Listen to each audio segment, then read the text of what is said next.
Mauro, muito obrigada por falar conosco. Ótimo, Jaqueline. Bom, muito bom estar aqui com vocês. Acho que primeiro eu contar um pouquinho sobre IoT na Edgewall e onde começou toda essa história. Vocês montaram, Mauro, uma operação dedicada a projetos de IoT? Sim. A primeira coisa a entender que Edgewall, para o mundo de IoT, ele é um integrador. Né? Ele é um integrador. Então, parte das tecnologias, parte das entregas como operação eu faço dentro de casa, mas eu componho a solução completa para o cliente, que essa é a grande estratégia, eu poder deixar o cliente trazer a dificuldade, né, ou mostrar o que eles precisam executar ou otimizar dentro do ambiente deles, e aí eu consigo montar uma estrutura completa, desde a descoberta à operação, por nós mesmos. Mas se por nós mesmos, ele é composto sim por parceiros que eu levo, às vezes para entregar um grupo de sensores, para levar um tipo de aplicação mais específica. Então nós somos sim integradores. Nós temos parte da operação de maneira dedicada e temos parte dessa operação entregue pelos nossos parceiros também. Tá certo? E são 2 serviços, né, Mauro? Explica para a gente quais são. Hoje nós estruturamos IoT em duas estruturas.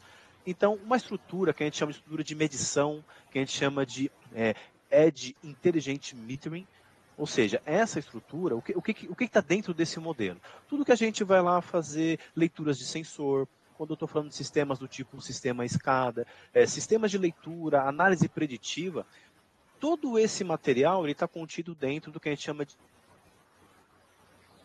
de Edge. Aí, a mais moderna, o pessoal gosta bastante de atuar com esse tipo de solução, que é o Edge Intelligent Vision. O Edge Intelligent Vision, ele trata basicamente tudo que eu capturo um dado em tempo real, ou um dado posterior por imagem, e eu faço um tratamento daquele dado. Então, as duas são bem completas. Basicamente, quando a gente fala em Intelligent Metering, é algo que já está mais no mercado, já está um pouco mais difundido, e o que começa a ganhar cada vez mais volume é que os clientes ficam bem interessados quando a gente fala Intelligent Vision, de eu poder ir lá e observar uma imagem, às vezes em tempo real, de uma loja, e poder tomar uma decisão com base na movimentação das pessoas, ou então poder ser um apoio ativo, porque a gente fala de uma estrutura de segurança do trabalho. Então, já existe uma série de aplicações práticas e imediatas que são resolvidas com ambos os tipos de solução. E quais setores vocês têm como alvo? O setor da indústria ele é o mais evidente, porque ele já é um setor que ele aderiu antecipadamente as estruturas de IoT, então a conversa com eles acaba sendo mais fluida, né, mais direcionada, eles já têm um vocabulário bem interessante dentro desse mundo. Mas quando a gente começa a ver as vantagens de IoT, os ambientes de retail, por exemplo, eles se mostram muito interessados. Healthcare, que já tem uma necessidade de leitura múltipla e muito intensa, eles também já trazem uma série de demandas para a gente começar a falar de arquitetura. Então, acho que essas são três das grandes. Hoje se aplica tudo, né? Tudo que você consegue colocar um sensor, fazer uma leitura específica e poder transformar isso em dados para gerar facilidades para o negócio, eles são candidatos a usar modelos de IoT. Mas essas são as mais específicas.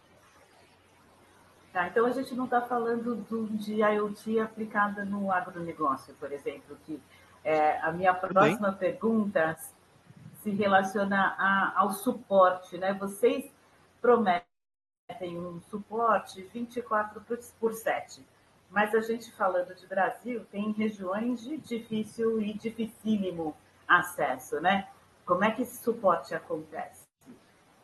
Essa realidade ela é muito importante e ela foi tema em todas as discussões que nós tivemos até aqui. Então, quando a gente fala em trazer esses parceiros e ser o integrador, isso é um dos motivos. Porque eu não consigo, às vezes, de maneira própria, colocar um time de field service no extremo norte do país. Então, o que nós fazemos é buscar esses parceiros, e nós já temos um grupo de parceiros que atende aí as mais diversas regiões do Brasil, justamente por essa característica. Eu não vou conseguir, muitas vezes, um único parceiro que tem uma abrangência nacional, porque, nosso país ele é muito grande, né? Nosso país ele é muito diverso. Então, uma das necessidades de ter um integrador e de trabalho do integrador para o negócio é poder somar esse tipo de soluções para eles. E quando eu falo em gestão 24/7, isso já é da nossa natureza. Né? Então, quando eu falo que eu carrego toda essa experiência de TI, porque hoje IoT, OT e TI, eles são cada vez mais integrados. Né? Então, esse gerenciamento, eu já possuo, né, os times 24/7, que eles gerenciam múltiplas coisas, e falando especificamente do agronegócio, também eu consigo ter um time de field service, que eu componho com um parceiro, e eu tenho uma gestão 24/7 ativa também, com o NOC, que ele essencialmente fica aqui na região sudeste, mas pode ser adaptado para a região que for. Então, só para a gente organizar, você tem parceiros que são os fabricantes de sensores, de hardware, de software, e você tem os parceiros de serviço que também te suportam aí nessa área de atendimento ao cliente, é isso?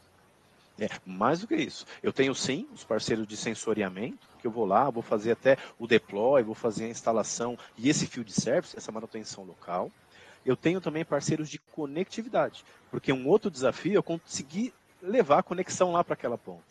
Né? Então, estar operando, ter um time lá para cuidar, às vezes, de um sensor, de uma resposta até imediata, ou um aviso lá para o gestor daquele agronegócio, ele é um dos desafios. Mas a conectividade ela é muito importante. Então, uma das características que nós temos, e ela é muito consolidada, é poder trazer esses parceiros de conectividade consagrados no mercado, e mais de um.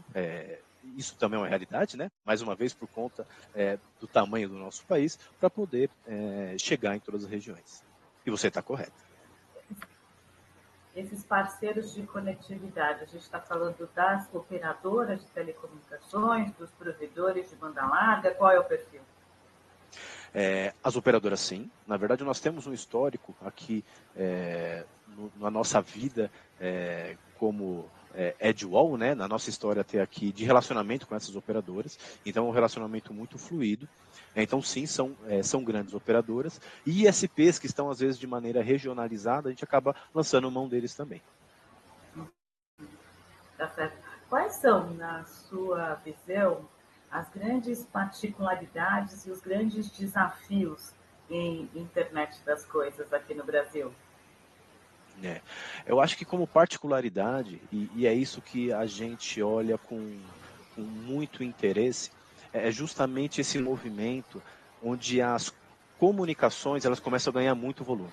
Então, a chegada do 5G, que está evoluindo mais, o entendimento sobre poder falar, sobre o cliente já entender o que é uma rede privativa 5G, 4G, e entender que isso é um acelerador para o negócio dele. E, ao mesmo tempo, esses sensores, eles também estão se modernizando. Então, a soma de tudo isso, ela é muito interessante, porque ela se transforma lá na ponta em TI, pensando como negócio, né, pensando como produto. Mas o IoT, ele só cresce se ele trouxer um benefício real para o negócio do cliente. Então, se o cliente ele conseguir, usando uma estrutura de IoT, usando uma estrutura de conectividade mais moderna, conseguir ter eficiência operacional, conseguir ter eficiência financeira, conseguir ter uma melhoria no controle da produção dele, na qualidade do que ele está entregando, esse é o objetivo do IoT. O IoT por si só, ele é um recurso, mas ele passa a fazer sentido quando ele traz benefícios para o negócio.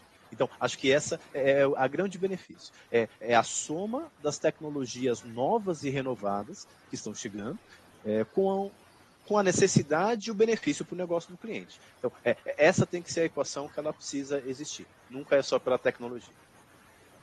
E aí, Mauro, falando em benefícios, a gente entra no tema inteligência artificial, que é o grande, a grande tecnologia do momento. E aí, para vocês extrair informações de todos esses dados gerados por internet das coisas, nada melhor do que inteligência artificial. Como é que vocês estão fazendo esta integração? Inteligência artificial, nós já atuamos com ela, né? Nós temos uma parceria muito grande, inclusive uma empresa do grupo, ela tem um vocabulário vasto já em inteligência artificial. E lá na ponta começam a chegar novos benefícios e novos desafios. Quando eu começo a coletar esse dado pensando em inteligência artificial, eu preciso de uma conectividade de alta qualidade, e é o que essas redes novas e renovadas começam a me trazer. Mas parte desses dados, às vezes, eles não sobrevivem ou não suportam retornar para um ambiente de data center, para um ambiente até de cloud, para ser operado. E aí a gente conecta todo esse mundo com o que a gente chama de edge computing.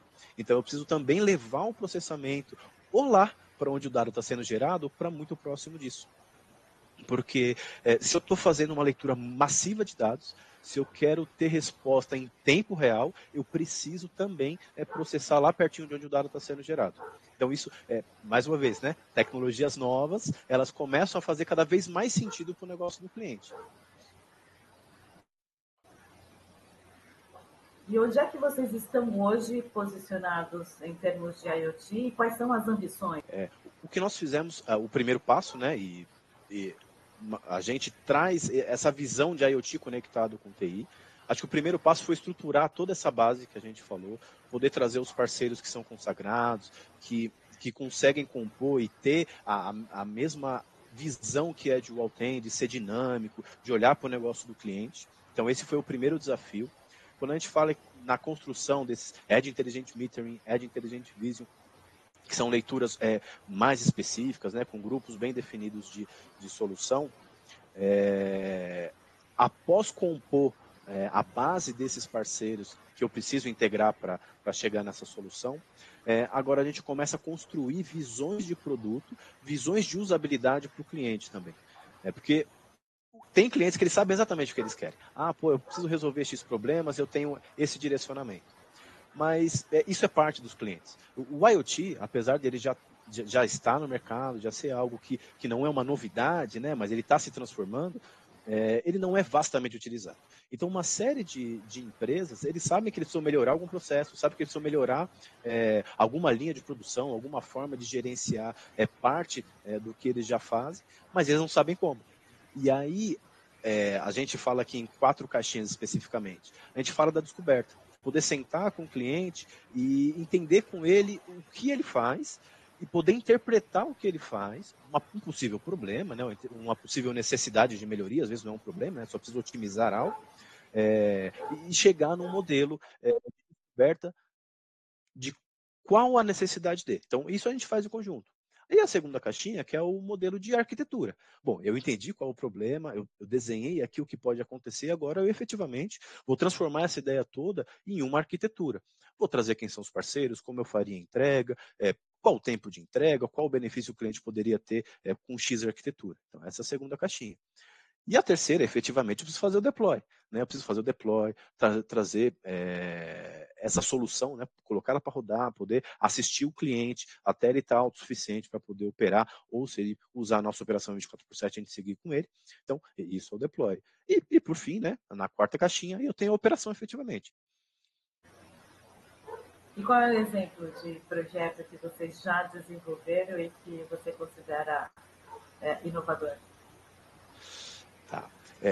A gente trabalha com muitos parceiros. Né? Uma das coisas que a gente gosta de ver são coisas novas.